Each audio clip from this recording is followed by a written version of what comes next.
us off. We've got most people registered here, which is fantastic. Thanks everyone for coming along. I'd like to kick off today by acknowledging the traditional owners of the various lands on which we're coming from today. I'm on Wurundjeri country, and I'd like to pay my respect to their elders past, present and emerging. Today I'll introduce myself and then Amy and Dean, and talk about a little bit how this came about, and just a few housekeeping matters. So if you don't know me, my name's Rachel Majori. I work at the Foundation and I sit in the Gamblers Help Team, and I'm the Senior Advisor for the Multicultural Program. We've also got Amy Wang, who will be facilitating most of today's session. Amy, I'll let you introduce yourself in a moment. And Dean Starkos from OnCall Capability. OnCall are the Foundation's funded provider for interpreting services. So you may be familiar with OnCall already and using their services, but if you're not, you'll learn a lot more about that today. We've also got Janelle registered. I'm not sure if you're there, Janelle, but Janelle is from the program coordinator from the Respin Speakers Bureau out of Banyule Community Health.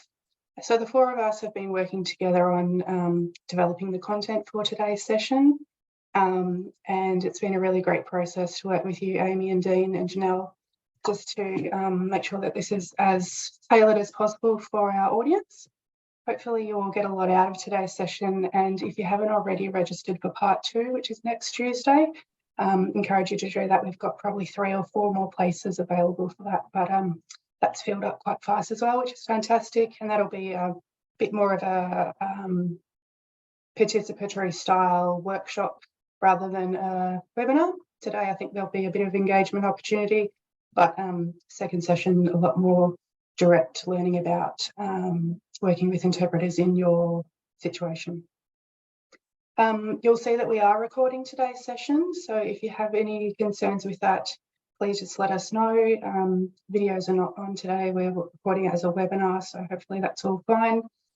We'd like to make it available to as many people as possible after today's session if they couldn't attend. Dean will be monitoring the chat, so please put any questions in there. Amy, I'll let you talk about how you want to facilitate any question time. And today, after today's session, we'll be sending you a range of handouts that Amy might refer to today, or just some sort of additional resources that we think would be useful for you to have on hand. So I guess without further ado, I'll probably just hand it over to you, Amy, to introduce yourself. Thanks so much. Thank you very much, Rachel, and thank you very much, everyone, for this opportunity. My name is Xiaoxing, or Amy Wang, and I'm just going to deliver this training today about working with interpreters. Like Rachel just mentioned, please feel free to use the chat, and I just realized Janelle mentioned the chat says disabled at the moment, so if the chat is not available, then please by all means use the Q&A for any questions or comments. If you have any questions or any comment, feel free to put it in Q&A at any time. I will keep an eye on it as we go. And we also have a planned Q&A session towards the end. So hopefully we will be able to answer every question you may have. A little bit information about myself. I'm a practicing interpreter. I'm certified at the conference level and also at the professional certified level. I've started I've been involved in organizing and delivering training for aspiring and practicing interpreters since 2015. So it is a great opportunity for me to be here and delivering this training to you. Now, today, just give you a little bit of an overview of what I'm going to cover. And after my session, Dean is also going to talk about how to book an interpreter using the OnCall system. So first of all, in my session, I'm planning to cover the following points. The first one is what is the difference between interpreting and translating? And we're also going to have a brief look at the difference between on-site interpreting and remote interpreting, which covers phone interpreting and video interpreting. And then I'm going to spend a few minutes talking about the interpreting process so you understand a little bit better of how interpreters work. And I'm also going to spend some time talking about the interpreter's code of ethics so you would know what can be ethically expected of an interpreter during a session, of a professional trained interpreter during a session. And then I'm planning to also explain why it is important to engage trained professionals as interpreters as opposed to a bilingual person or family member or relative. What's the difference between engaging a trained and an untrained interpreter, and why it's important to engage trained interpreters. And lastly, the most important part would be talking about how to better work with interpreters so you can achieve the outcome of your session. So first of all, working as interpreters, we often hear this sentence from our clients. It goes like this: interpreter, I just need you to translate everything word for word. You might have said this to an interpreter yourself, but actually, as interpreters, we do have a little bit of issue with this sentence, and I'm just going to explain why. The first issue arises with the word translate. So in Australia, or in the study of interpreting and translating, we do have a difference between interpreting and translating, so they are not the same thing. Then you might ask, what's the difference? So let me show you what interpret is at first. So when it comes to interpreting, it's usually referring to the oral delivery of the interpretation. So it's delivered orally, verbally, and it's delivered usually in both directions. So it can be from English to another language or from the other language to English within the same setting. And then usually it is delivered shortly after the source text is produced. So what is the source text? Source text is something that's one person said that needs to be interpreted. So that's what we call a source text. So interpretation is usually provided shortly after the source text becomes available. So in other words, it's usually delivered fairly quickly after one person stops speaking. And then because of that, the very close proximity of the delivery of the source text and the interpretation, and usually the opportunities for the interpreter to ask for clarification, information can usually be clarified to minimize misunderstanding, because that person who just finished speaking is usually available for that clarification or repetition or anything that's needed. On the other hand, translating is something slightly different, although it's still to do with converting information from one language into another. Translating is slightly different from interpreting, in the sense that translation is usually delivered in the written form. So any written document that's to be translated into another written document, that's called a translation or translating. And usually it's happening only in one direction. So you have this document, you need to translate into another language. Usually it's only from one way or the other. So either from English into another language or from another language into English. It's hardly, in very rare occasions, you would see translation happening in both directions, but usually it's just in one direction. And most of the time, because by the time you have the document ready for translation, the document would have been produced a while ago, sometimes can be hundreds and thousands of years ago. So there's usually a long time lag between the source text availability and the time that you need the translation. So there's a long distance between the source of the text and the translator. And because of that, clarification of information is usually quite difficult for translators to do. So in order to get the clarified information, a translator would have to do a lot of self-research on relevant topics or the terminologies to try and get those information accurate. So that's a difference between interpreting and translation. So basically, in simple terms, interpreting is something you do verbally and in both directions, and translation is something that's to do with the written form. However, there is a slight different occasion that's called side translation, which is usually considered a job for the interpreters because when a document has to be side translated, it means that an interpreter is given a written document and the interpreter is required to read out that document into a different language. Because of the delivery is verbally, orally, that's considered an interpreter's job.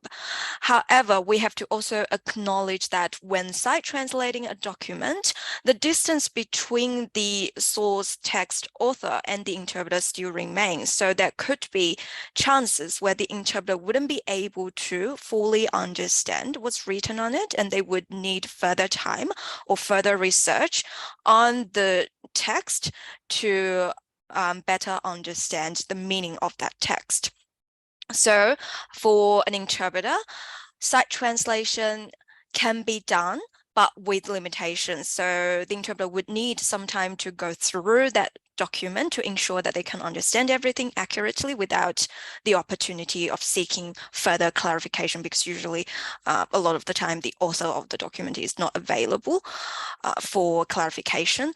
So the interpreter would need some time to review that text, making sure that they can understand and making sure that they can deliver it in accurate message in the other language. So side translation can be a difficult task to ask of an interpreter, and sometimes an interpreter may politely reject the request of side translating a document if that document is written in a language that is too complex, or for example, a doctor's report on a very technical medical condition. Sometimes an interpreter may not have the full time and understanding of everything written on it, and they may not be able to provide an accurate interpretation. And in those situations, the interpreter may make a suggestion that this document needs to be professionally translated, just because translators, they would have the leisure, the time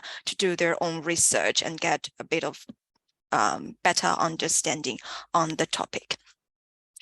So this is the difference between interpreting and translation, and side translation is a slightly different area, and although it can be requested of an interpreter, sometimes it may be beyond the interpreter's ability to accurately side translate a document. Now, we've talked about interpreting and translating. Perhaps it's also time for us to briefly touch on the difference between on-site interpreting and remote interpreting.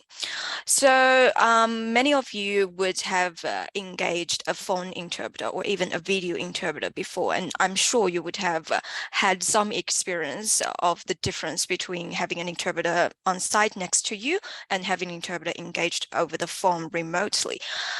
So to further illustrate the differences between on-site and remote interpreting, let's have a look at what the pros and cons of each of these modes. So with on-site interpreting, of course, the benefits would be the interpreter is there physically with you. So it's much easier for you to communicate with the interpreter because, well, the person is there.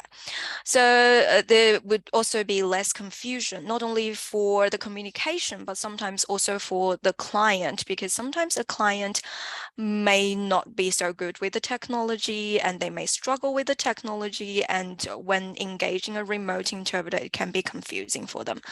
So less confusion, not only in the sense that everything is interpreted transparently with everyone in the same space, but also because of the lack of technology that may cause confusion. And because everybody is physically presented in the same space, it means that the interpreter and everyone who needs the interpreter all have a better access to verbal and visual information. So what do I mean by verbal and visual information? When I say verbal and visual information, is because like you might see my hands moving, that's my gesture, and sometimes these kind of gesture helps with understanding. And verbal information sometimes can be a little hard to hear over the phone or on the video. Some subtle change of voice or emotions, sometimes that thing, these kind of verbal information that is not in word form can be difficult for an interpreter or for a listener to catch over the phone or on the video. So if everybody's within the same space, everyone has better access to these information that are not words, but they are still very important for people to understand a message. Well, with on-site interpreters, the difficulty comes in more for you guys who has to arrange the interpreter, because sometimes it may be difficult to secure an interpreter, especially if you need an interpreter urgently after hours, or if you are located in a remote areas, or if you're working with a client who's speaking a language that's not widely spoken in the community here, which we call emerging languages. That would mean nationwide, there wouldn't be that many interpreters available, and probably you wouldn't be able to find one locally. So the difficulty with on-site interpreting is more on the admin side. So whether an interpreter is available on site, that can be a difficulty.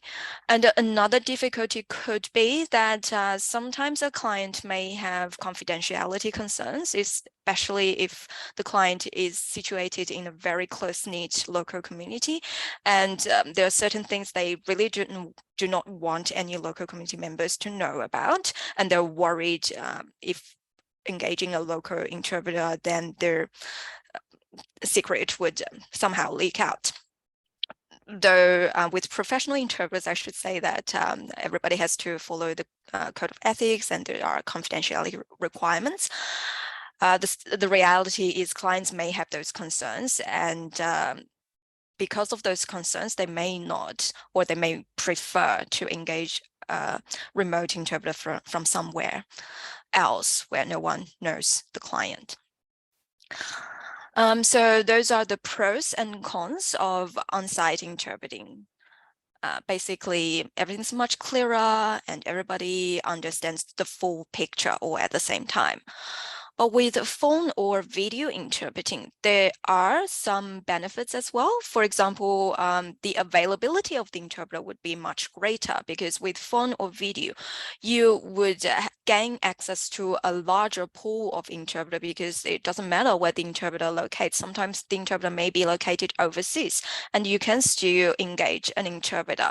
So it gives you that flexibility or greater availability of interpreters, and whenever you need an interpreter, whether it's after hours or whether you're in the remote areas or for emerging languages, there is greater availability of interpreters when you engage them online or over the phone.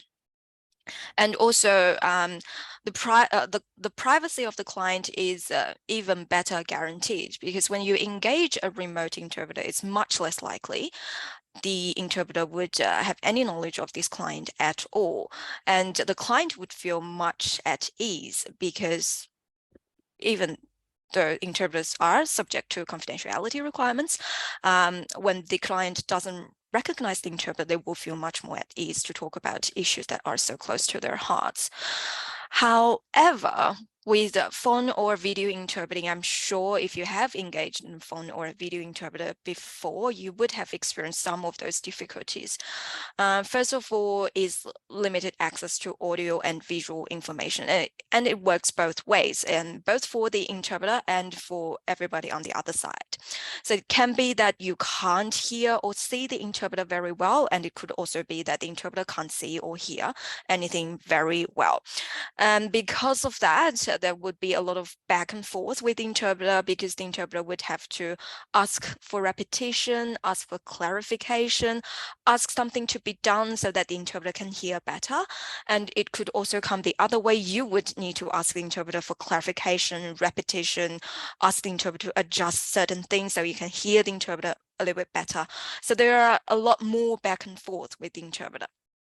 And any tiny noise at the background, in normal situations when everybody's situated in the same room, no one would notice that. But when you put it online or over the phone, especially if anyone is speaking on a speakerphone, any tiny little noise at the background would cause distraction, because sometimes those speakers, those microphones, they pick up background noises very sensitively, and a small noise can sound really loud on the other hand, on the other side of the phone.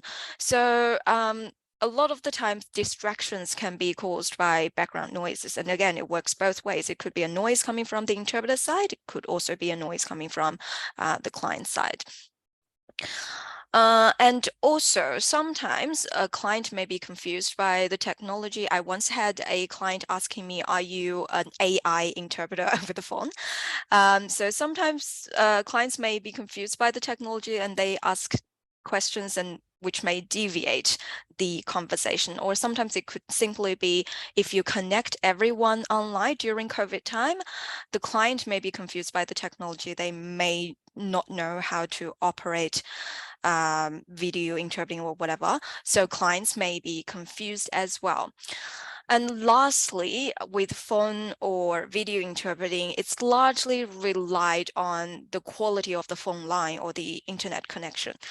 If the phone line is not working well or the internet is patchy, then it's really very difficult for you to get a very good result of your consultation, because everyone wouldn't be able to understand each other very well with that poor connection.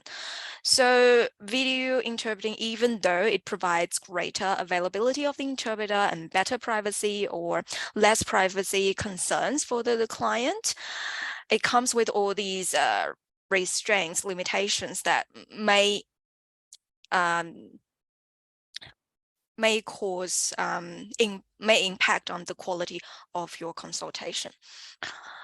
But regardless of whether an interpreter is engaged on site or remotely, the interpreter still goes through the same interpreting process, and the interpreter, a professionally trained interpreter, would still have to follow the same set of code of ethics. So I'm going to spend some time talking about the interpreting process and the code of ethics very soon, but one last comment on on-site and remote interpreting is that the limited access to audio and visual information for the interpreter can make it very hard for us to understand everything. And why is it important for us to understand everything? You probably think, well, interpreters, they should be able to just interpret everything I said without understanding it, but is that really the case? Let's have a look. So you remember a few minutes ago, I mentioned a request or a sentence we interpreters often hear from clients, which is interpret everything, please translate everything word for word. And I already addressed the issue with the word translate. And now I'm also going to address another issue with word for word translation or interpretation. Does that really work? So if we say word for word translation works, then we know that how means 怎么, R means 是, you means 你 in the Chinese language. Then do we say, if we say word for word translation works, then do we say how are you means 怎么是你? So basically the combination of these three words in its original order. But is that really the case? How are you really means 怎么是你? If we look at the Mandarin language, 怎么是你 actually means how come it's you. So apparently it doesn't mean how are you at all. And what how are you means in Chinese, it means 你好吗? So a literal translation or word for word translation would be you good, because the last character here, ma, is actually a a marker, a marker for a question. So it doesn't have really any actual meaning. It's more like a question mark here. So you see that the information is not equivalent word for word. And that is because in different languages, information is formed in different ways and they follow different grammatical structures. That is why word for word translation wouldn't work, because a simple term as how are you, if you put it word for word, it has a meaning that's vastly different from how are you.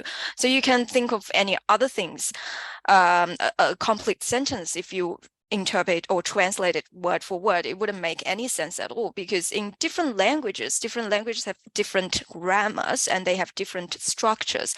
For some languages, they would, for example, in the Spanish languages and in the Arabic language, they would have a strong focus on the gender.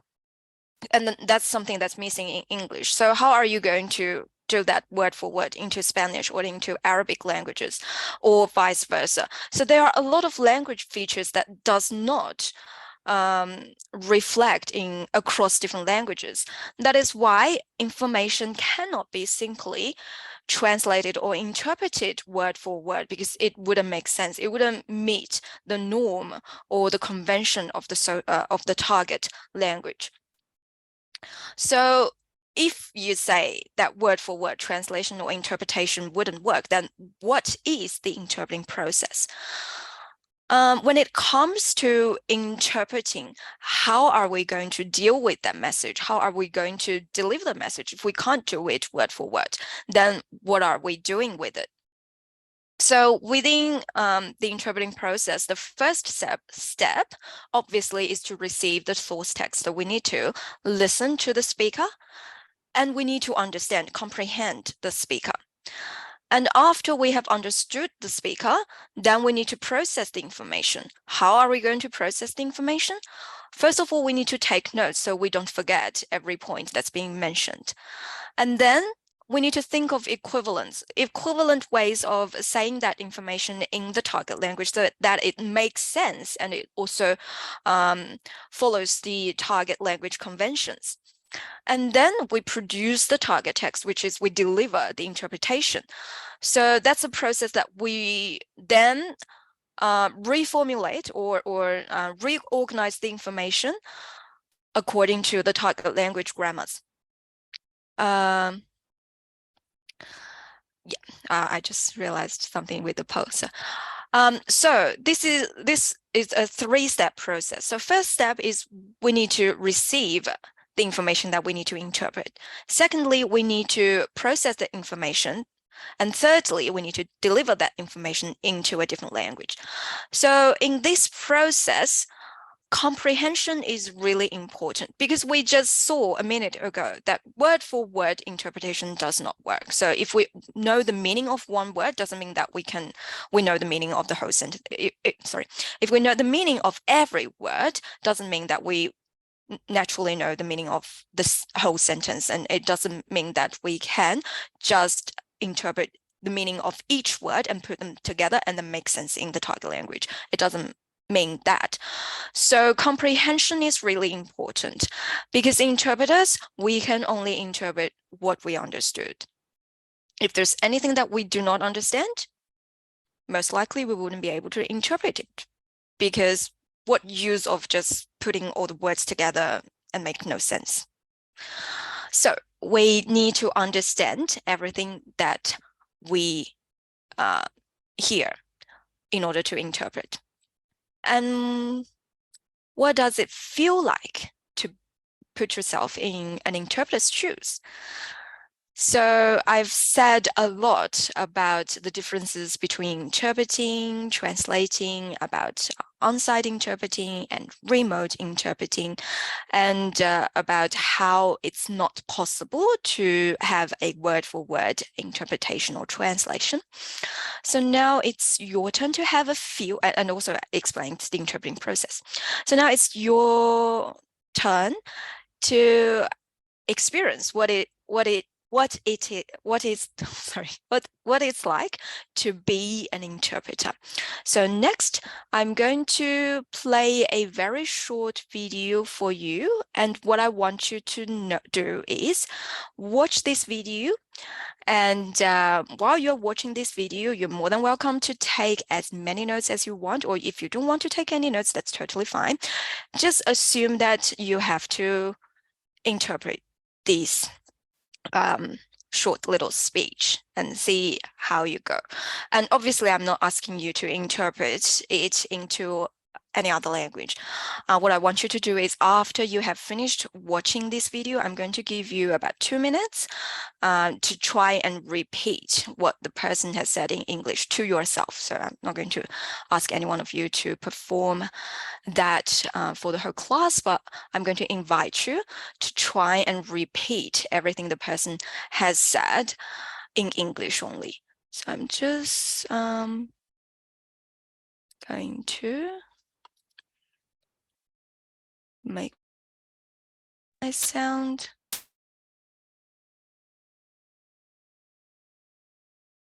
Okay, I'm going to play this video. Let me know if you can't hear anything. Just a second.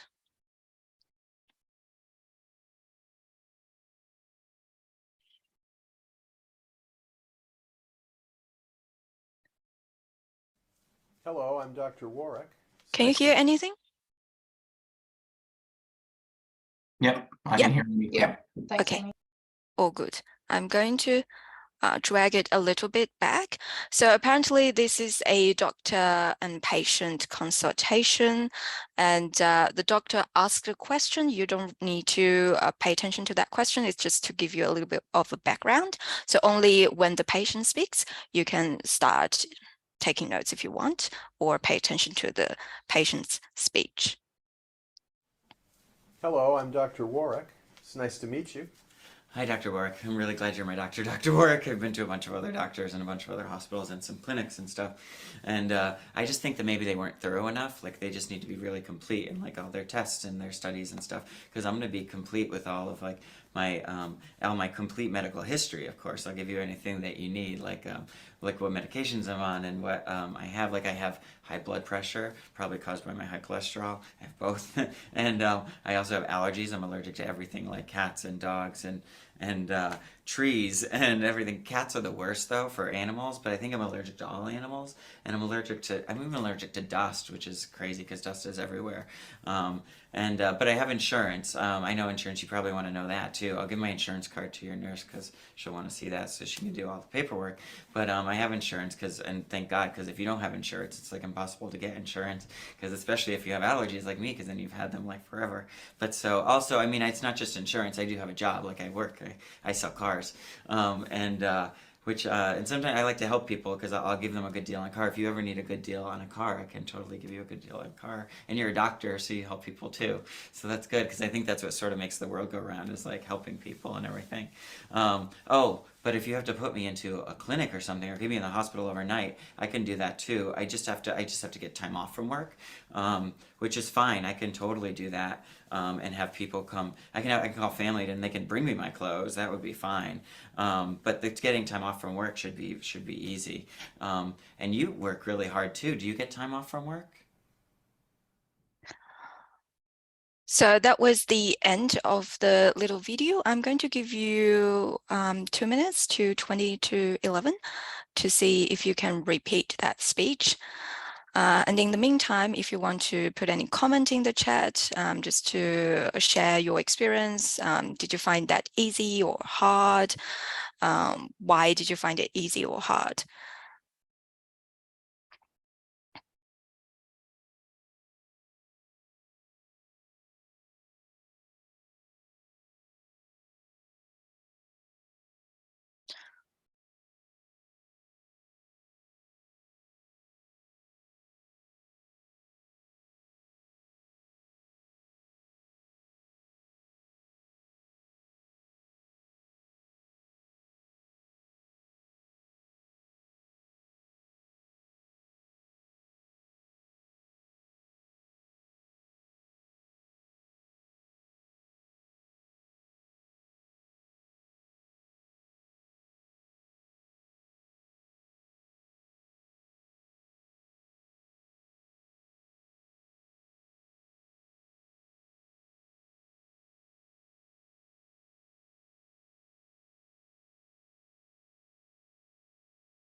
So time is up.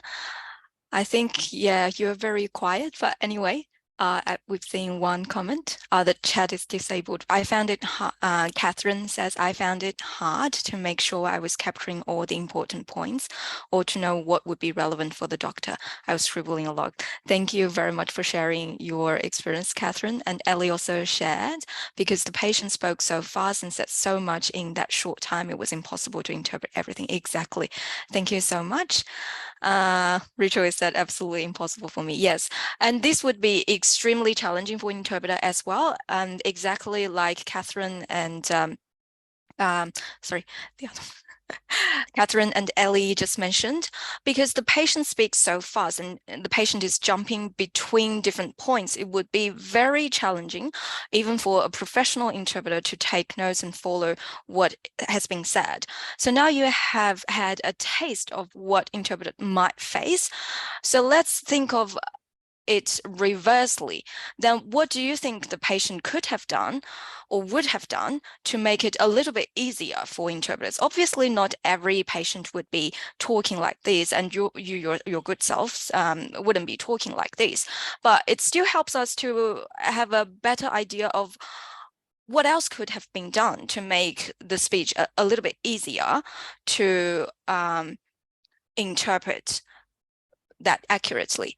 Ellie said, I was able to pick out key parts, but wouldn't be translating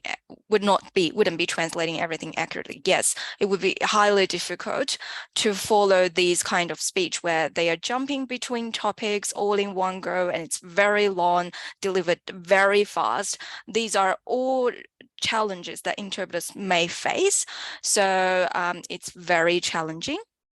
And Kit mentioned it was important to summarize the content.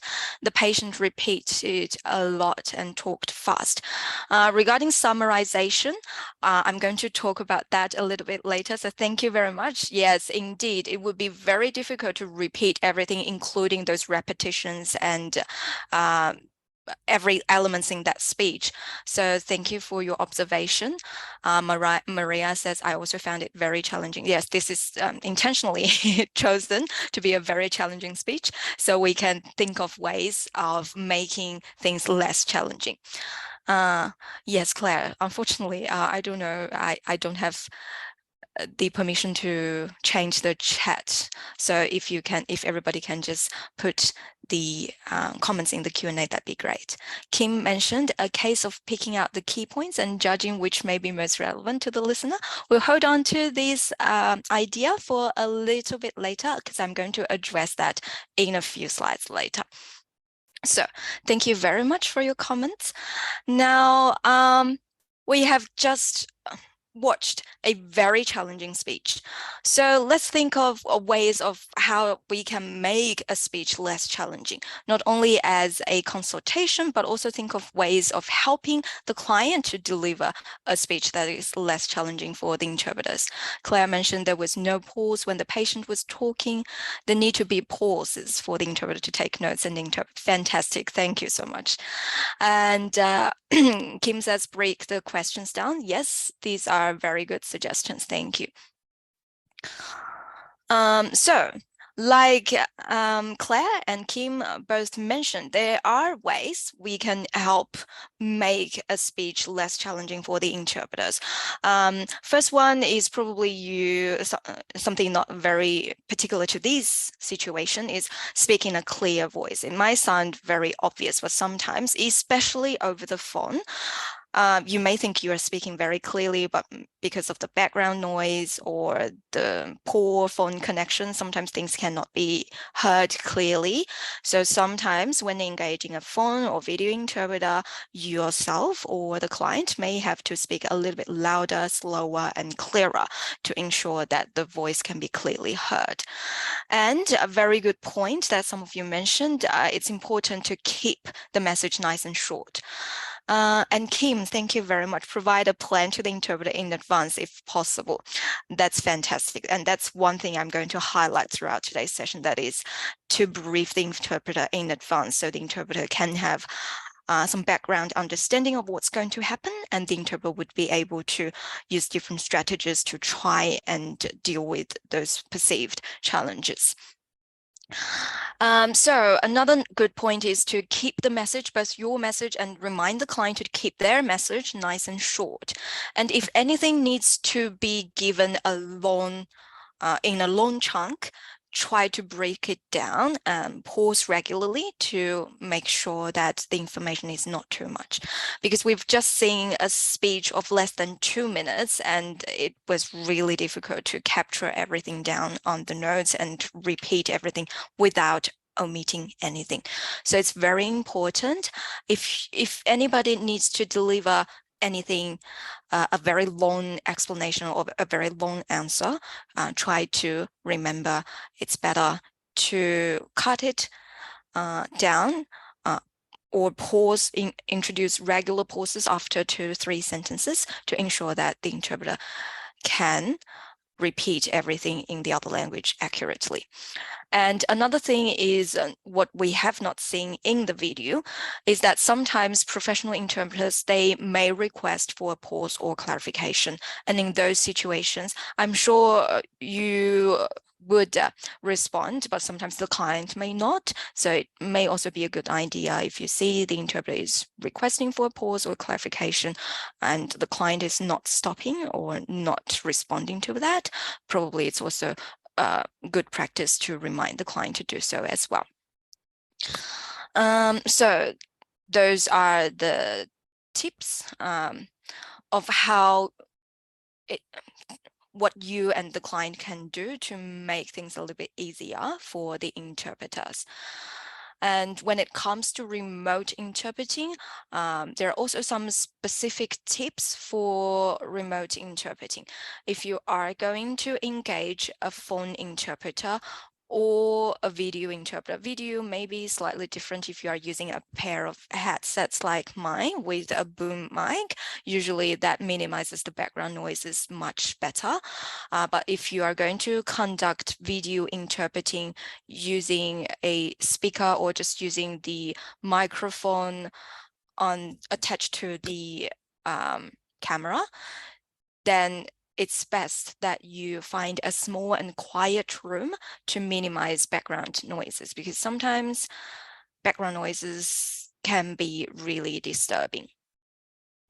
And for phone and video interpreting, you need to pay more attention to the seating arrangements to ensure that you and your client are both positioned very closely to the microphone or to the phone so that the interpreter can hear both of you clearly. And if you're going to go through a document with your client, it's advisable that perhaps you can provide that document. I know sometimes everybody is going through the same client consent form. So if that standard consent form can be provided to the agency or to the interpreter in advance so that the interpreter can follow what's being read on the document, that would be great. Because sometimes when you are reading a document, you wouldn't pay attention to how you sound when reading a document. It's a lot of the times you would read it fairly faster than you would in a normal speech. And sometimes you would read it in a monotoned way that's not really facilitating understanding. And a lot of the times when you are reading a document, the document is writing in such a formal way, it may not be that easy for somebody to just listen and understand. So if you are going to go through a document with your client, it would be great if that document can be provided to the agency in advance so the interpreter can have a copy in front of them when going through these documents. And if you are using any pictures or using any diagrams to explain any information, it's really important for video interpreting. It's important for the interpreter to have access to the same picture and diagram as well, so the interpreter can better understand that information. Or if you are engaging a phone interpreter and you need to go through some pictures, some charts with the client, then probably verbally describe to the interpreter what you're going through. For example, I am currently looking at this bar chart chart, and on the left-hand side of the chart, it says these words. On the bottom, it says these. So verbally describe this chart for the interpreter so the interpreter can better understand what's being described and what's being used to help facilitate the client's understanding. And for video interpreting, sometimes it may be necessary to adjust the camera angle so that the interpreter can see everything needed for the interpretation. For example, if you are using a hard copy document with some picture on it, you want to use this picture to help explain some information to the client, then probably also hold this document close to the camera so that the interpreter can have a look at what this document is. So these are some special tips for remote interpreting.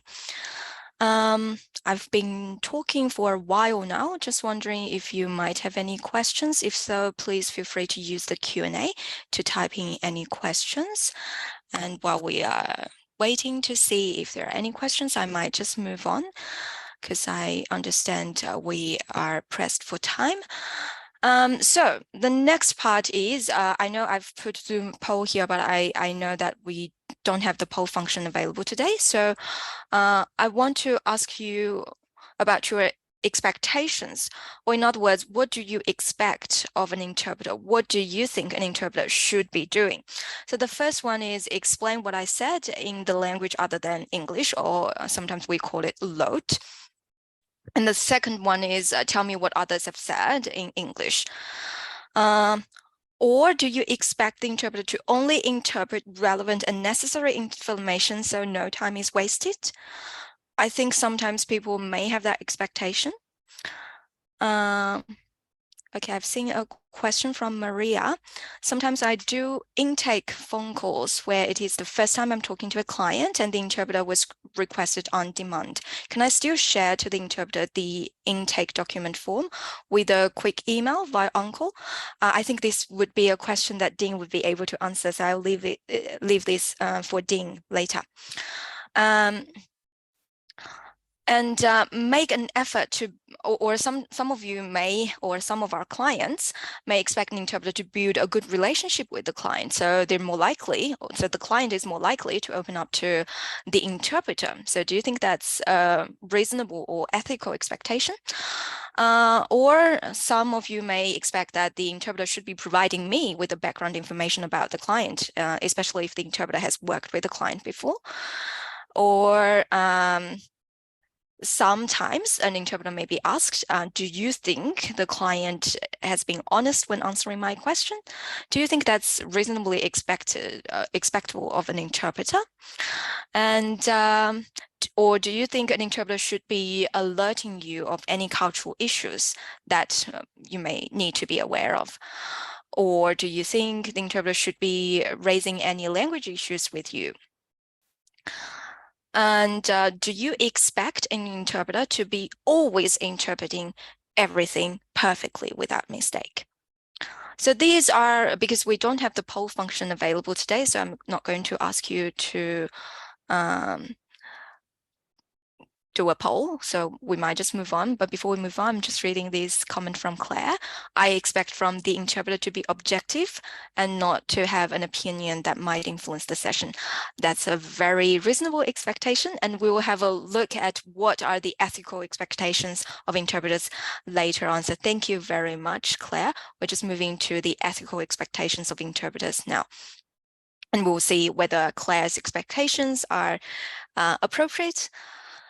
So all trained professional interpreters, they should be abide by the AUSIT Code of Ethics. So AUSIT is the organization that's representing all interpreters and translators in Australia. So it's the professional body. And Code of Ethics is one of the most important publications by AUSIT, understandably. So what do interpreters need to follow instead of ethics? Professional conduct. Straightforward, interpreters should be polite, honest, and transparent, needless to say. And secondly, confidentiality, I briefly mentioned it. Actually, interpreters are not to disclose any information unless it's required by law.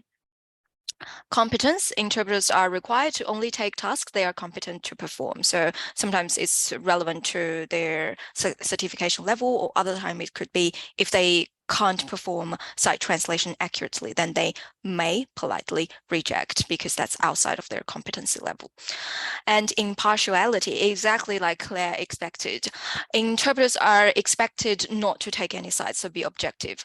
And the interpreters are also expected to not softening or strengthening any of the original speech. So in other words, if anybody is swearing, the interpreter is still expected to deliver that swearing in the interpretation, just so that the tone of the original speech is not anyhow softened or strengthened.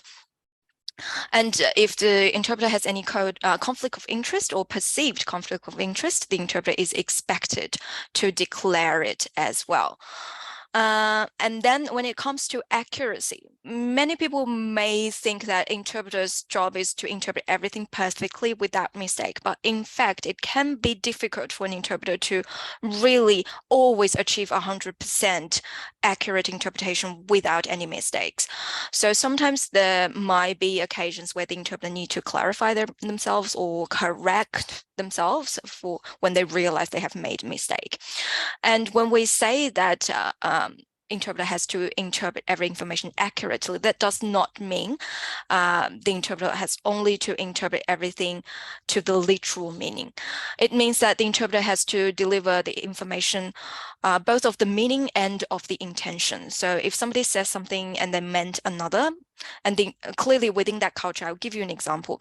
Within the Chinese culture, people greet each other by asking, have you had anything to eat today?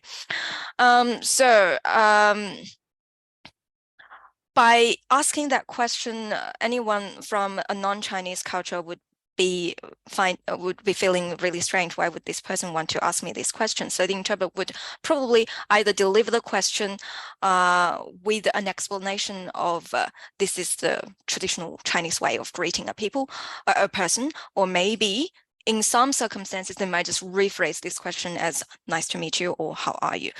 Because this is simply a way to greet people.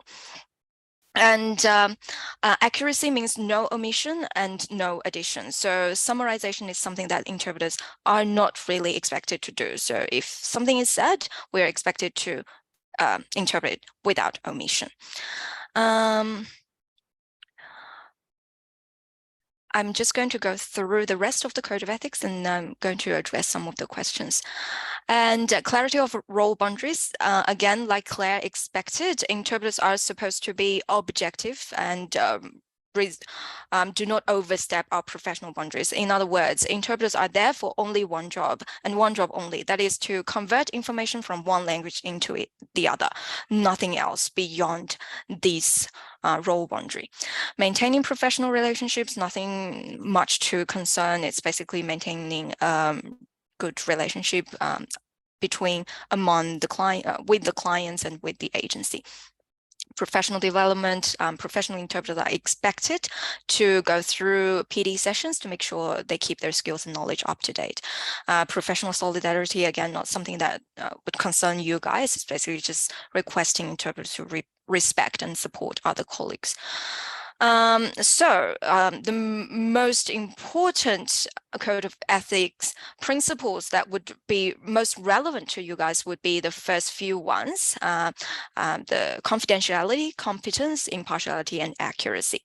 So based on these code of ethics requirements, it's ethically appropriate to expect interpreter to explain everything I said into the other language and explain everything other participants have said into English. And also, it's okay for the interpreter to raise any cultural or language issues that may affect understanding.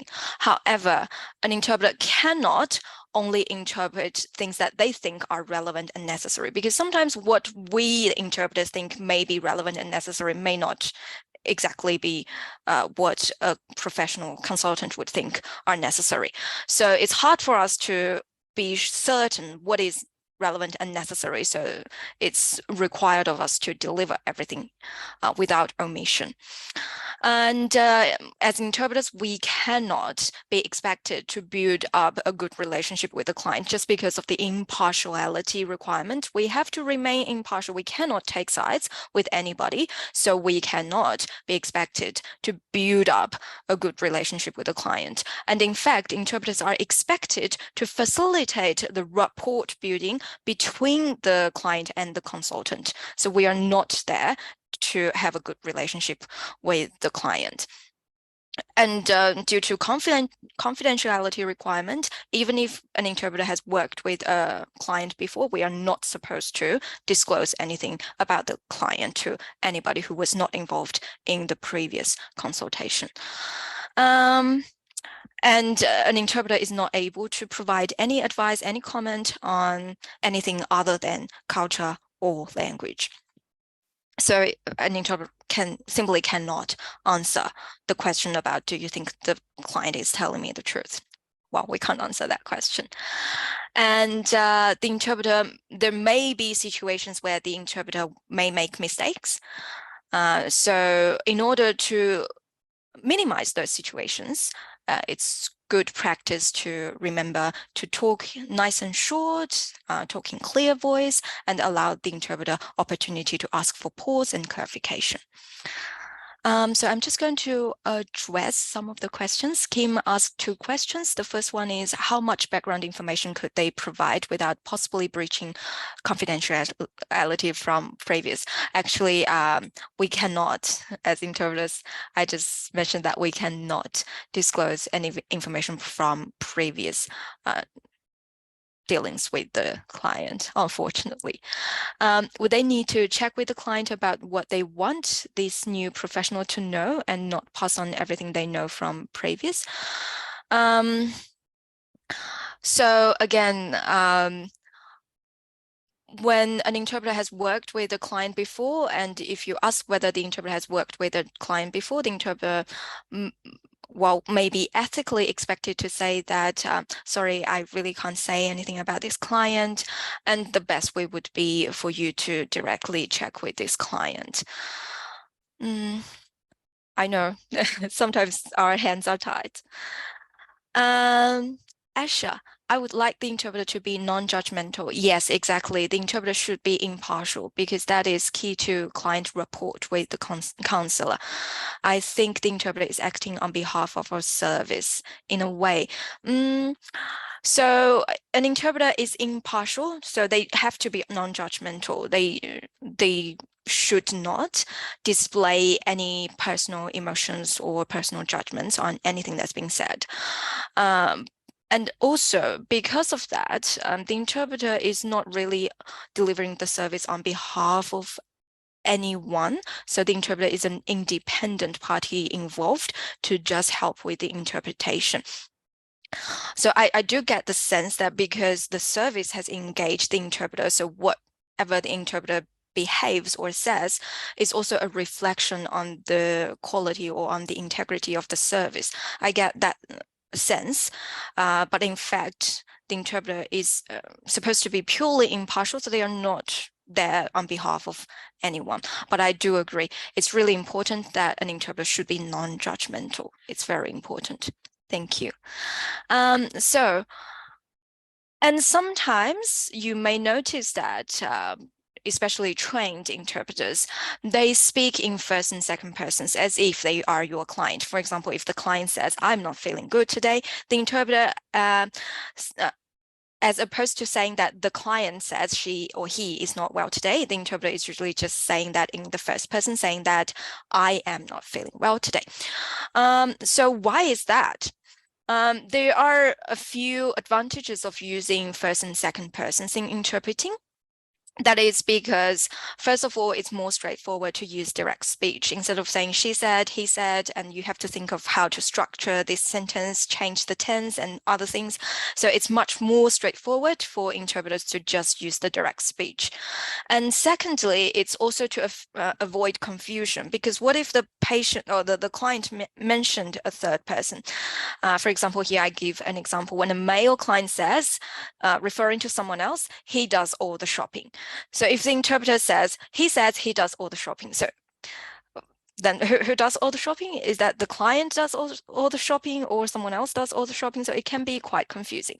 Using the first person could avoid such confusions. And thirdly, and most importantly, using the first person would help with promoting the direct communication between the consultant and your client, because you would feel like you're talking to each other directly. And sometimes you would also see that an on-site interpreter would direct you to look at each other when you are speaking, and that is also to promote that direct communication, so you can build that important rapport with your client.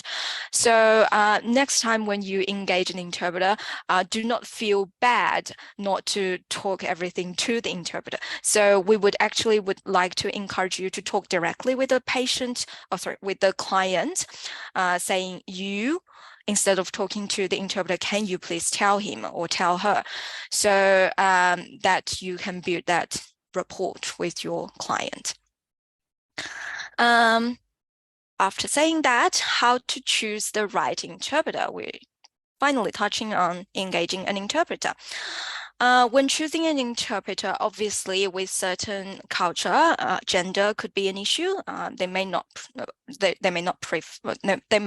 want an interpreter of a different gender, and sometimes language and dialect is important too. For example, with the Arabic language, you might assume everybody from the Arabic speaking regions, they all speak the same Arabic, but actually it's not. And there are a lot of variations among different regions who speak the same language. So it's important to check with your client what language or what dialect they prefer to avoid misunderstanding. And when you're booking an interpreter, if you have that opportunity, always go for a higher level NATI accreditation. So NATI has different levels of credential. Sorry, it's called certification now. So at the highest level, we have certified conference interpreter, which provides simultaneous interpretation at conference levels. And we also have certified specialist legal interpreters and medical interpreters, and they're specialized in interpreting in legal and medical fields. And lower than that, and most commonly in a lot of the major languages, are the certified interpreters. They are previously called level 3 or certified accredited professional interpreters. And then lower than that, for more new and not new and emerging languages, but for many other non-major languages, we would also have a lot of certified provisional interpreters, which is one level below, used to be level 2. And then for some of the languages where certification is not available, we would also have recognized practicing interpreter. But so if available, you need to always aim at a higher level of NATI credential, which is for most community settings would be certified interpreters. So if you can, always aim at booking a certified interpreter. But if not available, if certified interpreter is not available, then certified provisional interpreter. And if possible, try to engage interpreters who are from the same region of origin as the client. Like I mentioned, different regions may speak the same language with different variations. So it's, if possible, try to arrange interpreters from the same region. For example, with the Spanish language, if a client is from South America, then try to arrange an interpreter from South America as opposed to from Spain. And it's really important to brief the interpreter before the meeting with the client. So with the on-site, you can meet with the interpreter outside of the client's place or just in your office, and then do a little bit of briefing. It doesn't have to be a long briefing, just one to 2 minutes, basically explaining the purpose of the meeting, the background of the client, their language, dialect, and etc. So the interpreter can be better prepared. And if the interpreter has raised any conflict of interest, or they're saying they cannot, they just realized on the spot due to religious issues or due to any other issues, there's a conflict of interest and they have to withdraw, then sometimes you just need to allow them to withdraw, but hopefully that doesn't happen very often. And as to whether to arrange a on-site or remote interpreter, there are a few tips on how to choose as well. Remember that we mentioned with on-site interpreter, everybody has better access to all the information. So it will be better if your client is hard of hearing, then obviously an on-site interpreter would be better. Or if your client is suffering from or has a history of mental health issues, then an on-site interpreter would be better because that's less confusing. Same with cognitive or speech disorder, not likely, but sometimes that may happen. And also, if you're planning to engage the client in a long and complex conversation, then an on-site interpreter would be better because, again, less confusion and better access to everything everybody says. On-site would be better if you can arrange a trained interpreter to attend on-site. And on the other occasions, if it's difficult to secure a trained on-site interpreter, then you can consider engaging a remote interpreter. Or if you're just planning to engage a very short conversation with a client, for example, just a call to check on how they've been going, and you expect the conversation is not going to go for, say, more than 30 minutes or more than 15 minutes, very short and straightforward, then you can plan to think of engaging a phone interpreter. Or if you are planning to connect the client remotely, though not likely now that we're out of COVID, but if you are planning to connect the client remotely, then you can also consider connect the interpreter remotely.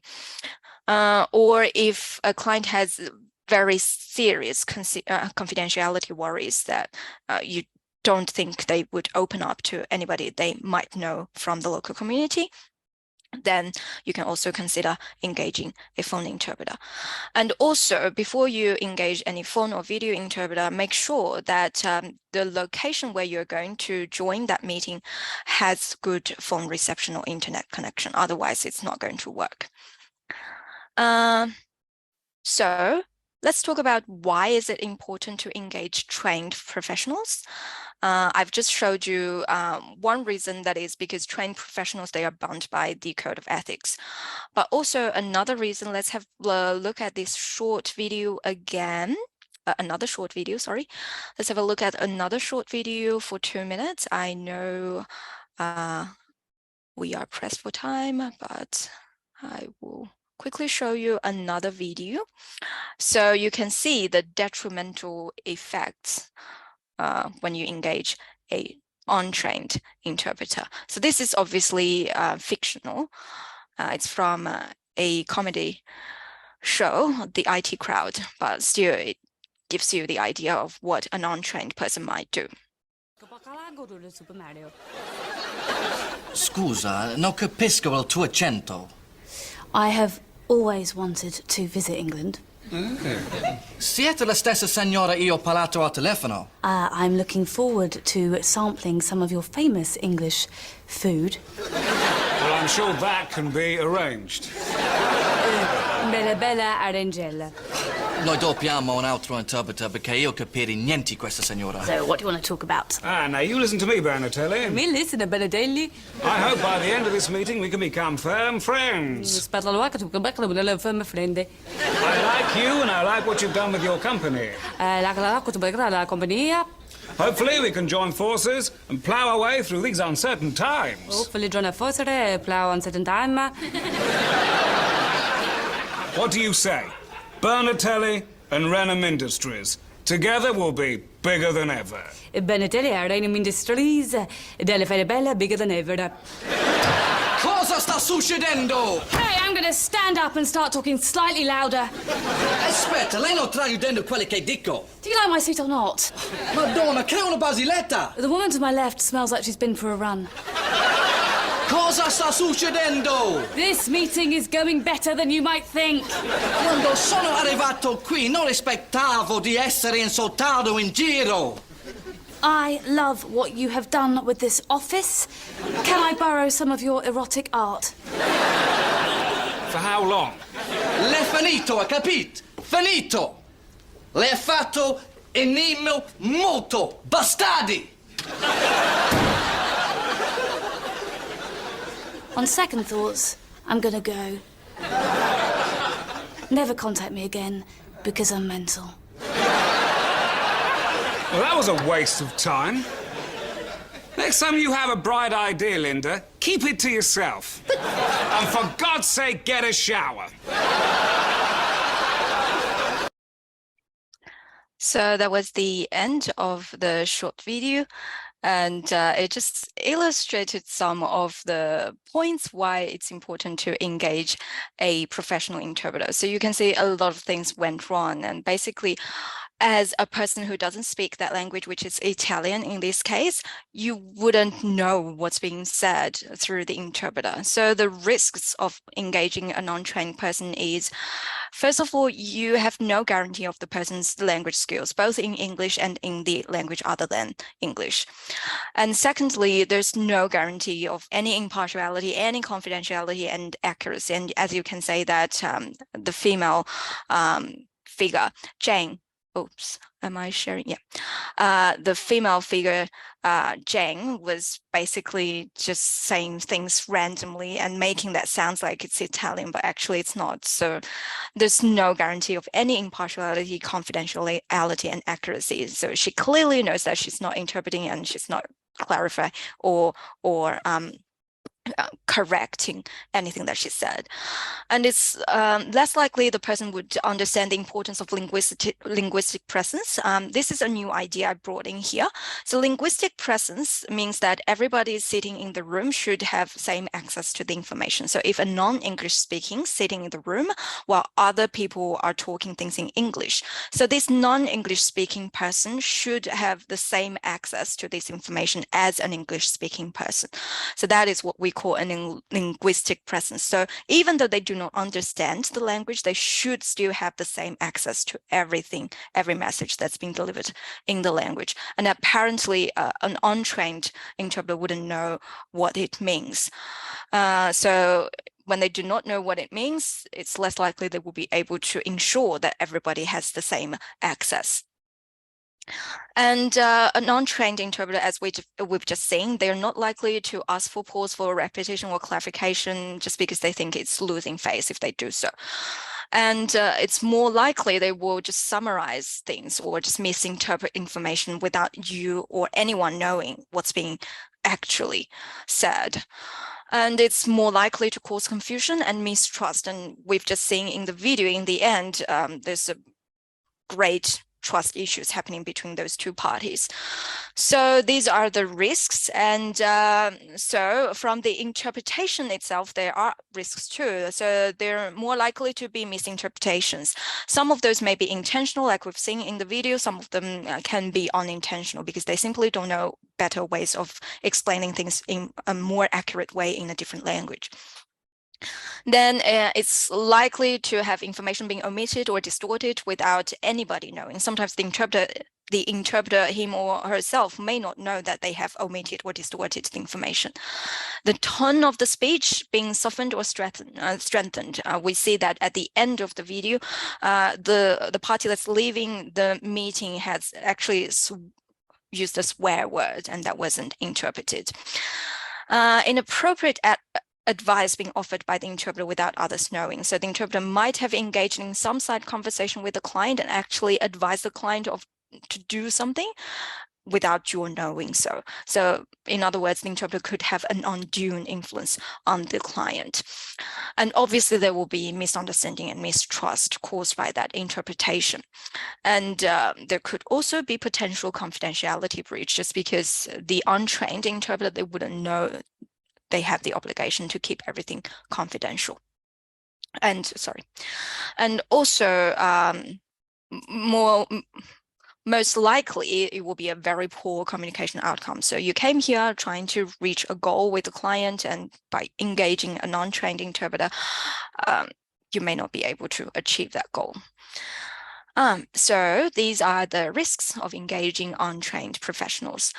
So I'm going to just spend a few more minutes talking about what you can do to help things easier. We've already talked about during the consultation, how to control or how to conduct your speech to make it easier for interpreters. But are there anything else that you can do, or the client can do, to help make interpreters' job a bit easier. So to ensure that everything can be communicated in a smooth way.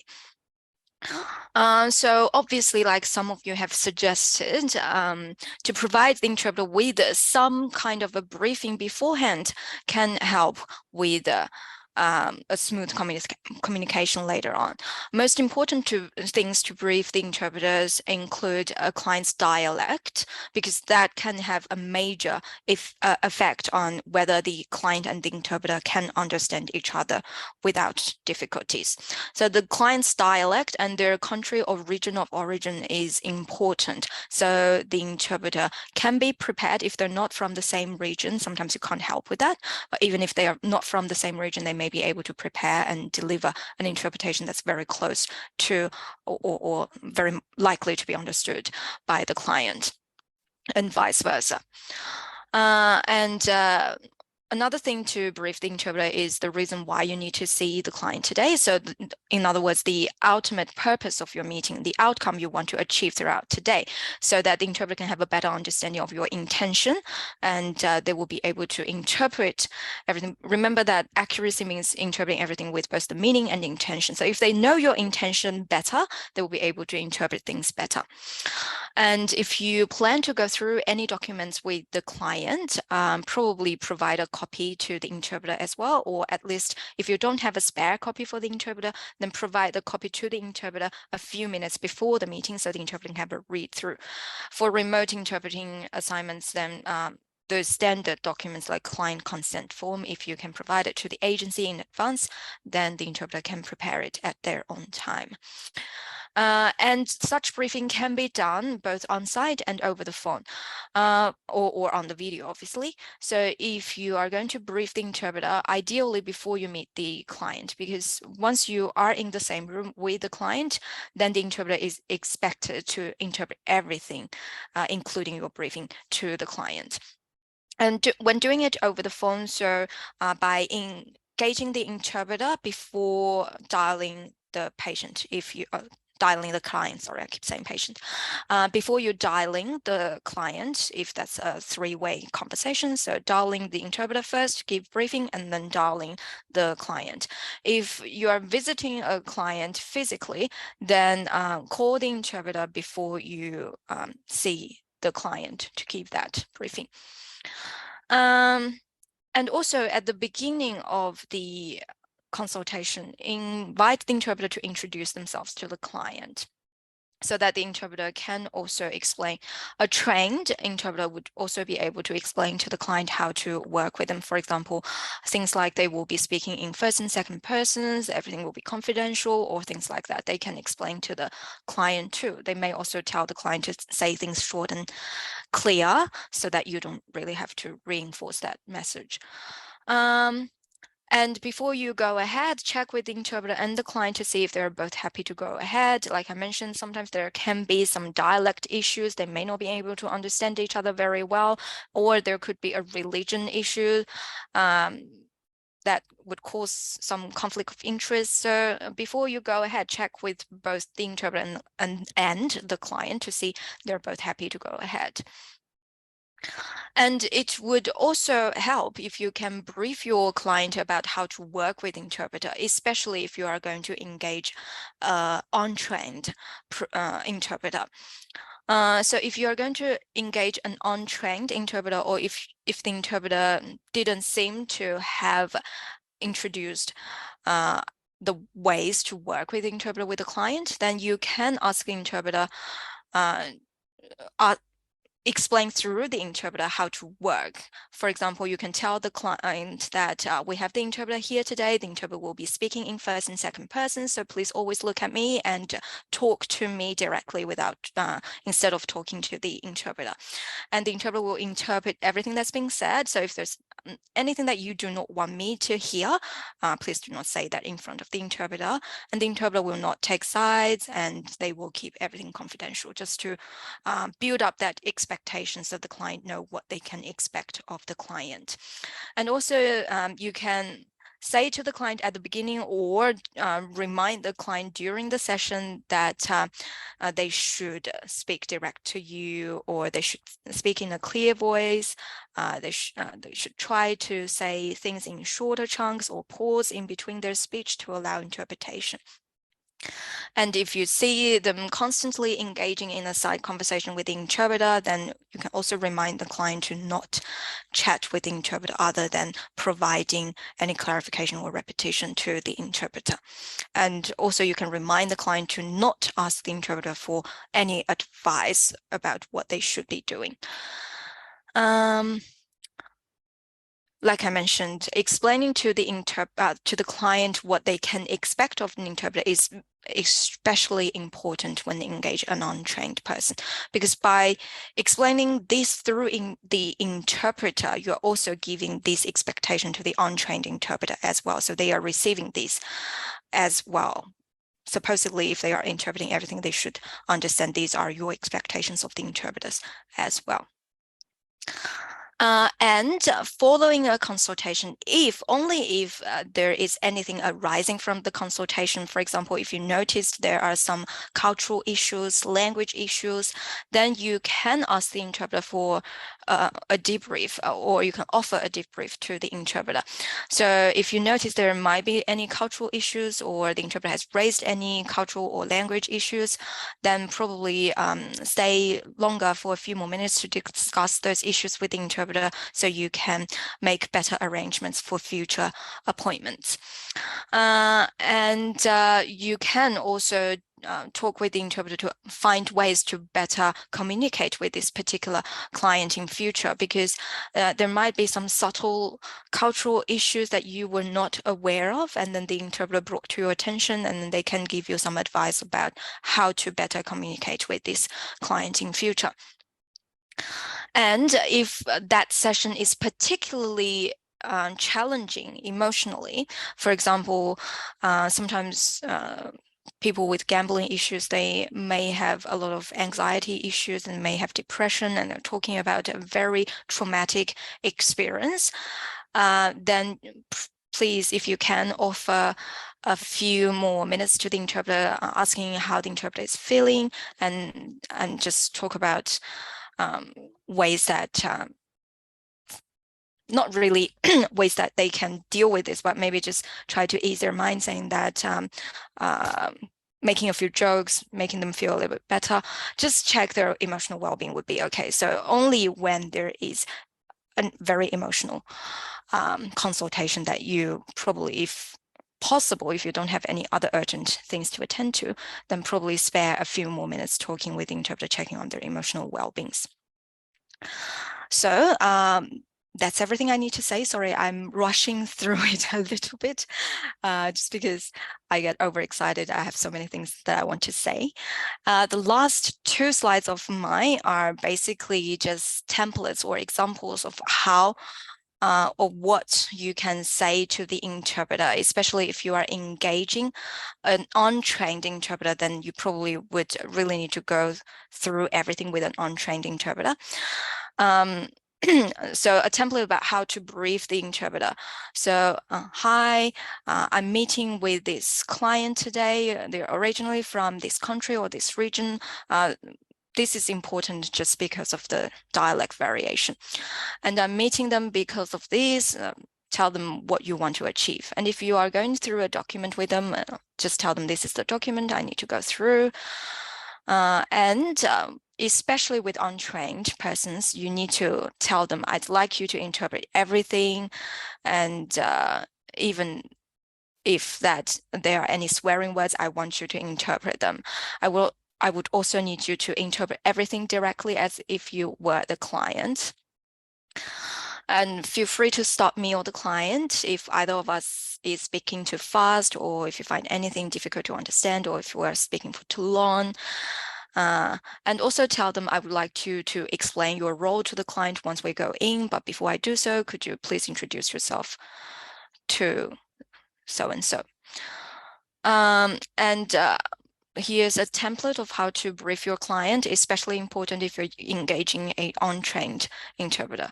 So when you're briefing the client, let them know this is the interpreter, and the interpreter is bound by strict rules to keep everything we discussed today confidential. They cannot take any sides, and they will interpret everything. So please understand they cannot give you any advice, because sometimes with cultures other than English, they might see the interpreter as a helper, a cultural assistant or helper. They may rely on the interpreter, or if they know the interpreter from occasions before, they may say that, oh, you know my situation already. Probably the client may say to the interpreter, you know my situation already. I think you can explain it better than I do. Why don't you explain it to the consultant? Then the interpreter really can't do that. So it's important to let the client know that the interpreter is there only to interpret. And also a few tips to the client about how to work with interpreters by keeping everything nice and clear, and try to pause after every 1 to 2 sentences. So that's everything I want to cover. And I'm just going to address some of the questions here. Claire asked, the client's country, dialect, origin need to be specified at the time of booking the interpreter. This is to avoid misunderstanding when the interpreter arrives to the session. Yes, exactly. Thank you very much, Claire, for that great suggestion. So that's the end of my part, and Dean is going to explain how to book an interpreter using the OnCall portal next. Just checking to see if you have any questions. And obviously we still have a very brief Q&A session towards the end, so you're also welcome to keep your questions towards the end or just asking. So I might just hand it over to Dean while you are popping some questions in. Excellent. Thank you, Amy. I can see some questions coming through from Ellie and from Maria. Obviously, we'll endeavour to answer those. We'll get through to all of those, but as Amy said, we'll just wait for those to stack up and we'll go through them at the end. So feel free. At the end, obviously, pop in all the questions that you want. We'll answer those as we go through. And as Claire also said in the chat, big thank you to Amy for presenting that. That was fantastic, and hopefully you got a lot out of that. So I'm just going to share my screen. I've got a variation of the same presentation, but obviously just so I have control, I'm just going to share my screen and we'll be away. Just bear with me a moment.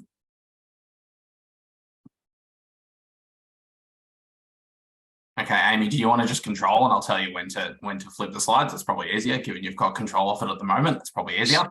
Sure. Yeah, cool. So first of all, we'll talk about methods of delivery. Now, I'll probably just preface all of these slides by saying that what I'm going to do is provide some resources after the fact. So I've discussed this with Rachel. They'll be uploaded to your various intranets and you'll have access to those after the fact, but I'll just go through this stuff in brief. And then it'll be backed by some printed resources, some PDFs. There's also a video on using the client portal end to end. So that's something that you'll have as a resource as well. But I'm just going to go through it in brief for the moment. So first of all, methods of delivery. OnCall is able to provide interpreting services through the following methods. So as you can see, they're in person, telephone, both in a pre-booked or on-demand variation. So pre-booked meaning booked in for a designated time beforehand, or on-demand, again, on-demand. If something arises unexpected, we can also facilitate that as well. And we also have the facility for video conference too. So video conference through your chosen platform, whether you use Zoom or Teams or whatever it is. We also have our own video platform as well, called Face Connect. And that's a fantastic platform too. But again, it's up to whatever you use. Now, telephone and video conference are great options to ensure you receive a quality interpreting service when an interpreter in person is unavailable or cannot be provided. So think about times where, particularly if you're working in more remote regions where you might have not been able to source an interpreter that has that accreditation, video and telephone are a great option to back that up, because we can obviously leverage our network, and our network is Australia-wide. so we can leverage that network of interpreters to provide you the right interpreter that's got the right accreditation and meets your needs, whether it's video or whether it's telephone. Amy, I'll just get you to go to the next slide. Thank you. Off the back of that, we'll talk a little bit more about preferences.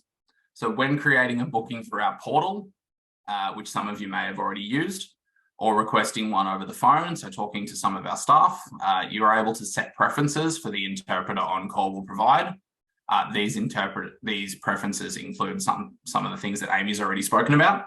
So gender, again, there are some situations that may arise where you might want a male, or it might be desirable that you have a male or a female. You can request that of us. Same thing for religion. Again, might come up where those circumstances arise where you have a preference for the religion of the interpreter. We are able to provide that as well. Accreditation level, Amy's already touched on. So you may have situations, or you as an organisation may decide that you want to always look for the highest level of certification or accreditation of interpreters. Now, whether that means that you don't have someone in person and we go to a telephone because we need to source someone from around Australia, you can also ask of us that we find the highest level of accreditation. And then non-language skills as well there, just to speak a little bit more about that. When I talk about non-language skills, OnCall, within our database, we have information such as whether an interpreter has a police check clearance, or in Victoria are working with children's check clearance, or if you're coming on site. I know some healthcare providers have preferences or requirements for flu vaccination. If we're in other states working with children equivalent, I know it's called a blue card in Queensland and New South Wales. So that kind of thing is also within our system. So when we're talking about non-language skills, we also have that in our database, and you can also set those preferences as well. And again, OnCall can provide interpreters that match that. So our database will only spit out interpreters that meet those preferences that you set when those bookings are created. As well as this, you can also request a specific interpreter you may have used before and you may have had positive experiences with. Ellie's just asked a quick question. I will get to that one, Ellie, but thank you for asking that. I will definitely answer that one. Thank you for popping to the next slide, Amy.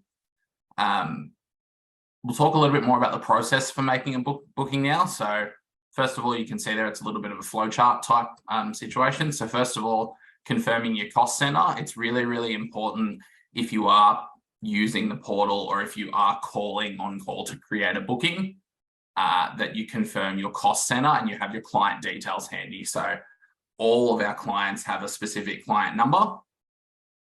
It's really important that you know that when you're requesting a booking of us, so we can ensure that we, number one, send the interpreter to the correct location, and number two, the invoicing is able to flow through correctly as well. So it's really important that you have those details if you are making a booking.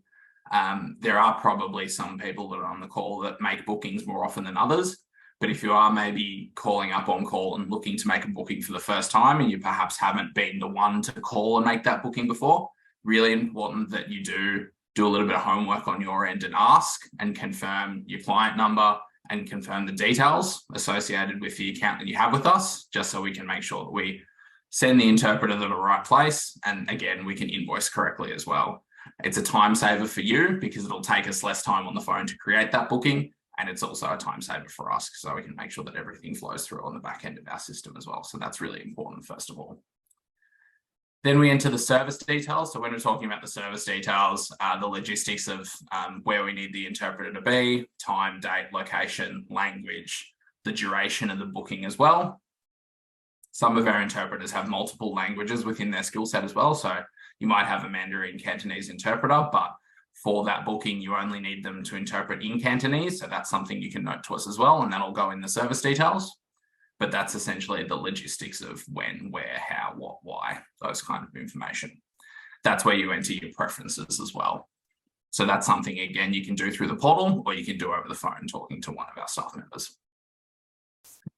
After you've done that, if you're doing it through the portal, you have the opportunity to review and confirm your booking. But if you're doing it over the phone with one of our staff, again, or if you're doing it through one of our automated services, you'll have the opportunity to review what you've entered and make sure that all the details are correct before confirming your booking.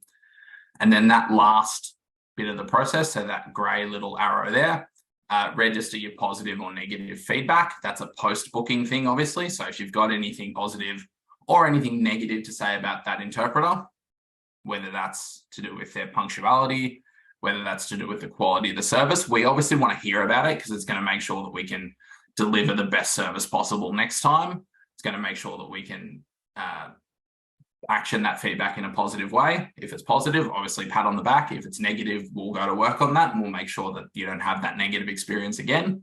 So it's really important that you use that mechanism to deliver positive or negative feedback to us. We want to hear if that interpreter is doing a good job, and we want to hear if something's gone wrong as well. But that's a post-booking thing, as I mentioned before. Thank you, Amy. As far as resources go, I did mention video and written resources are available that will walk you through the process for making a booking through our portal in an easy step-by-step manner. So like I said before, there is a video demonstration that I'm going to provide for you and to Rachel to pop up in your intranet that you'll have available to you whenever you need it. The video goes for about 20-something minutes from memory, and it is a full end-to-end walkthrough of using the portal on your end. So really, really important resource for you. It'll take you through logging in, resetting passwords, all of the kind of logistical access type things. And it'll also take you through using the portal in an end-to-end fashion too. Excuse me.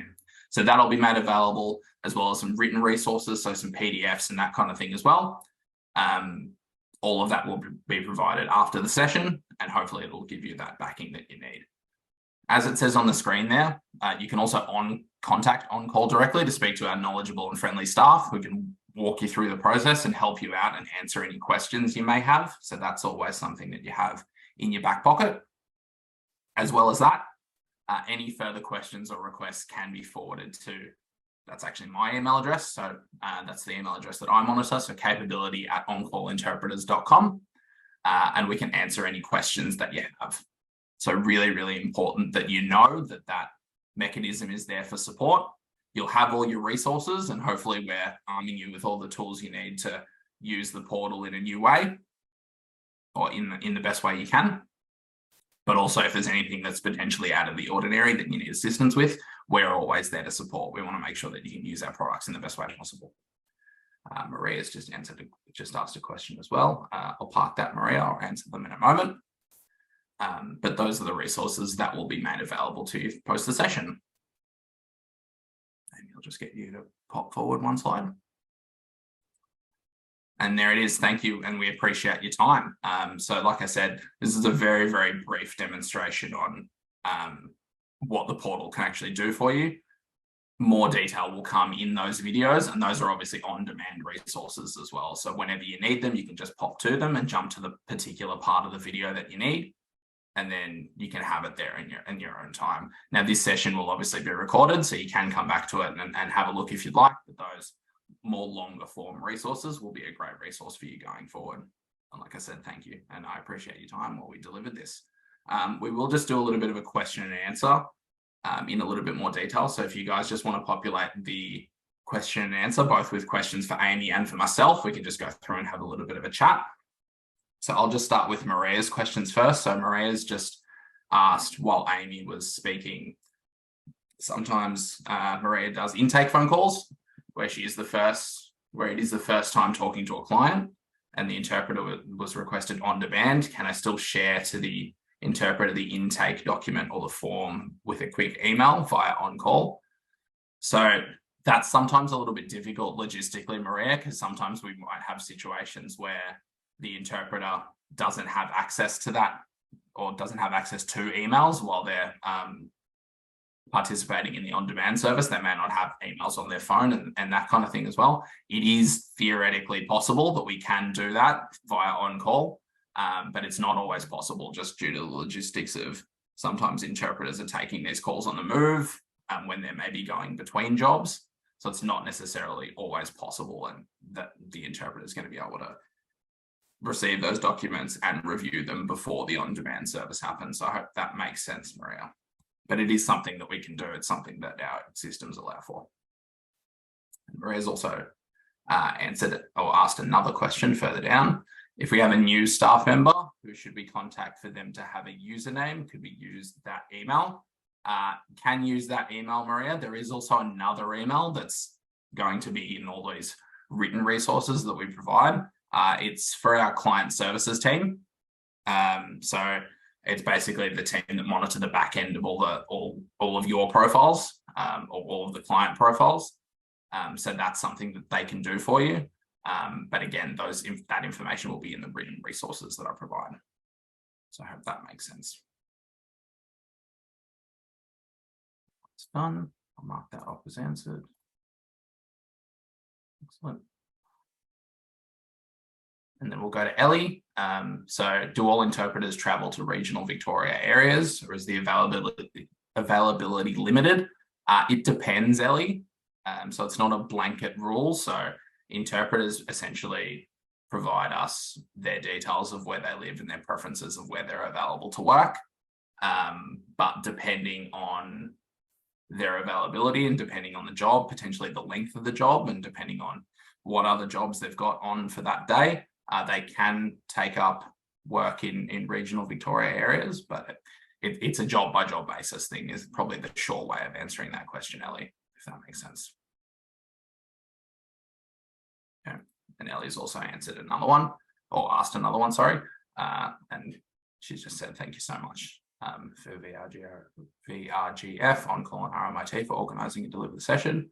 Greatly valuable and highly professional. Thank you, Claire. I appreciate that. Well done, Amy. As I said, Amy's done a fantastic job in compiling all this content. And the goal is to arm you with all the tools you need to have these effective sessions with interpreters and get the most out of working with them in the best way possible. So yeah, glad you liked it, Claire. But as I said before, guys, any other questions, feel free to pop them in the Q&A and we can answer before we conclude. We do have a little bit of time, so we've booked out until 12. So anything else that you'd like to ask, feel free to populate the Q&A for myself, for Amy, even for Rachel. Sorry, Rachel, for throwing you under a bus a little bit there. That's fine. I also just wanted to add my thanks to you both for presenting today. Yeah, it's been a lot of information in a short time, but you've covered it really well, both of you. Thank you so much. It's been great working with you. I think most of the participants here today have registered for session 2 next week, which is fantastic. So we will have an evaluation of today's session for those who aren't coming along to next week. If just a little reminder that we'll send that out to you guys, but probably send that to most of the participants after the second session. And like Dean's mentioned, there'll be a number of different resources that we'll send out via the foundation to everybody today. Just a couple more questions. I'll let you guys answer that. Awesome, thank you. And just off the back of Rachel's mention of an evaluation, as part of that pack, I'll just be sending out a brief feedback survey. So if you guys as participants could answer that and just let us know how we've gone, just so we've got that backing and can refer back to it, that'd be greatly appreciated as well. So that'll just be like a survey monkey type thing. Really, really brief, but yeah, would love to get your thoughts. Claire has come through with another question. Are there interpreters who specialize in certain areas, such as legal, medical, etc.? There are, Claire. So Amy was discussing when she was talking about certification levels. So there is actually a specific certification level, or I guess certification, that's the word I'm looking for, status for legal and for medical. They've just introduced that, so it does exist now. It's pretty rigorous to maintain and to obtain, so there's a lot of study involved. It's very specialized, and not a lot of interpreters have it at this stage, but it does exist. And there are also just interpreters who just have the standard certification level in, let's say, Mandarin and Cantonese, but they only work in health or in legal just because that's their preference. So we tend to funnel jobs their way because that's their preference. That's what they like doing. We get good feedback on them and they do it really well. So there's kind of the more formal aspect that NATI have just recently introduced, and then there's kind of the more informal on-call use them for the purpose that they like and that they're good at, I guess, if that makes sense. And if I can also chip in on the NATI exam, because the specialized level of test is, like Dean mentioned, only recently introduced, I think in the last year or two, and it's currently only open to 4 languages based on my understanding. So it's only available for some very major languages. That means for any other languages, they do not have that level of test anyway. Yeah, thank you, Amy. But yeah, as I said before, it's my understanding is it's very, very rigorous, and there's a lot of study involved. The examination process is quite long and quite hard. Yes, and they are tested on all sorts of medical and legal knowledges, so it's a very specialized test. Yeah, 100%. Kim's just said thank you, very useful presentation. Appreciate that, Kim.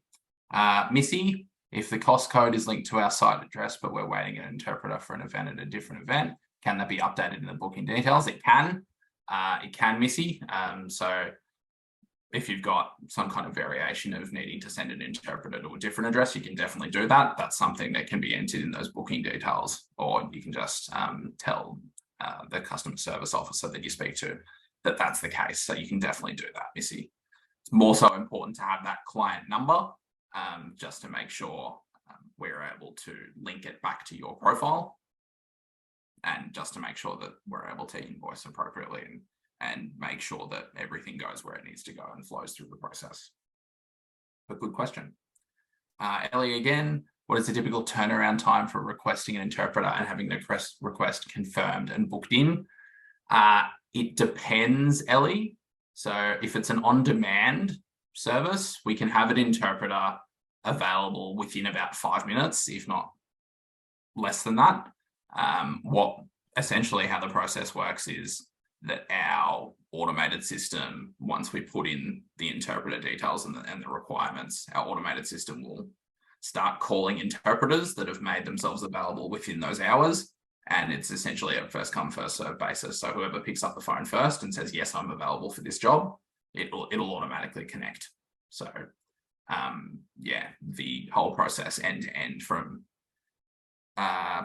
one of your staff calling up on call and saying, I need an on-demand interpreter, to an interpreter being on the line, it can be as little as a couple of minutes. It just basically depends on the popularity of the language and the availability of the interpreters. But we automate a lot of it, so we make it as quickly as possible.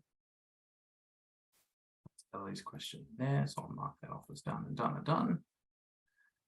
Missy's have answered. Excellent. Thank you. Great session from Catherine. Thank you all. Looking forward to next week. Awesome. As Amy said, the next session is going to be in more of a workshop format. So it'll be cameras on, it'll be microphones on, it'll be more so like a classroom setting where we work through practically applying all of the things that you've learned today, rather than us just speaking in kind of a webinar format.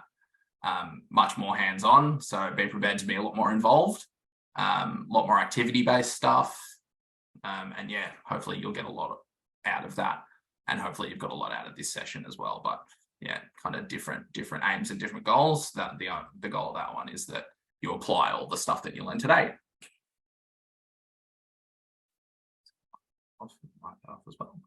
Any more questions, guys? I know we've got a couple more minutes, but if there aren't any more questions, we might wrap up.